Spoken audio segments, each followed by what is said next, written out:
बिस्मिल्लाहिर्रहमानिर्रहीम अस्सलामु अलैकुम वरहमतुल्लाहि वबरकातुहू। मोहतरम नाज़रीन, एक इस्लामी बहन सवाल करती है कि क्या औरतें अय्याम हैज़ में कोई वजीफ़ा पढ़ सकती हैं या नहीं।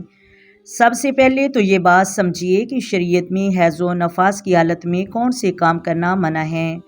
कौन से ऐसे काम हैं जिन्हें शरीयत ने हैज़ व नफास की हालत में औरतों को करने से मना किया है। अगर ये बात समझ आ गई तो अगली बात बआसानी समझ आ जाएगी। हैज़ व नफास की हालत में नमाज पढ़ना जायज़ नहीं, रोज़ा रखना जायज़ नहीं, कुरान पाक को देख कर पढ़ना या ज़ुबानी पढ़ना जायज़ नहीं, यानी कुरान पाक को छूना जायज़ नहीं, मस्जिद में दाखिल होना जायज़ नहीं। हैज़ व नफास की हालत में बैतुल्लाह का तवाफ़ करना जायज़ नहीं। इस तरह हैज़ व नफास वाली औरतों के साथ जमा यानी हम बिस्तरी करना जायज़ नहीं है।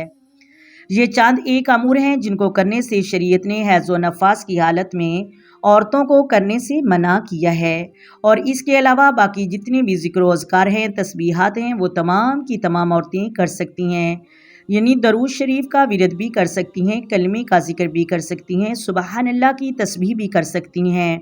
इस तरह हैज़ व नफास वाली औरत वाशरूम यानी बैतुल खला जाने के लिए जो दुआ होती है वो भी पढ़ सकती हैं।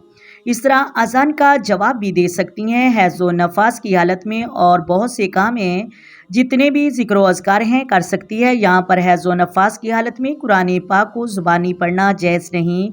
इसी तरह हैज़ व नफास की हालत में औरतों के लिए दुआ बतौर कुरान पाक की जो आयात हैं वो पढ़ना जायज़ हैं।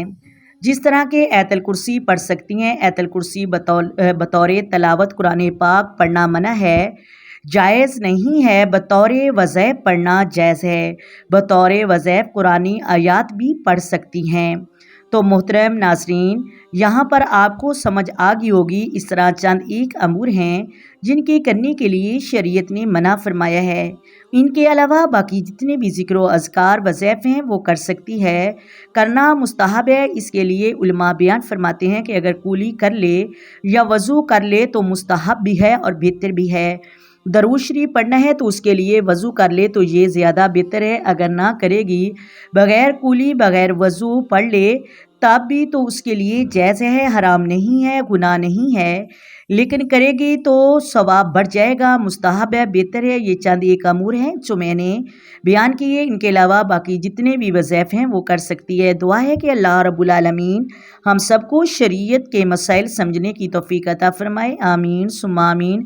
मोहतरम नाज़रीन, अगर वीडियो अच्छी लगे वीडियो को लाइक करें, शेयर करें और चैनल को सब्सक्राइब करें। आए मिलकर आका दो आलम नूरे मुजस्सम सरवरे कायनात सल्लल्लाहु अलैहि वसल्लम की ज़ात पर दरूद व सलाम की नजराने पेश करें। अस्सलातु वस्सलामु अलैका या सय्यदी या रसूलल्लाह, अस्सलातु वस्सलामु अलैका या सय्यदी या हबीबल्लाह, अस्सलातु वस्सलामु अलैका या सय्यदी या नबी अल्लाह व अला आलिका व स्वहाबिका या सय्यदी या मुहम्मद रसूलुल्लाह। अल्लाह हाफिज़।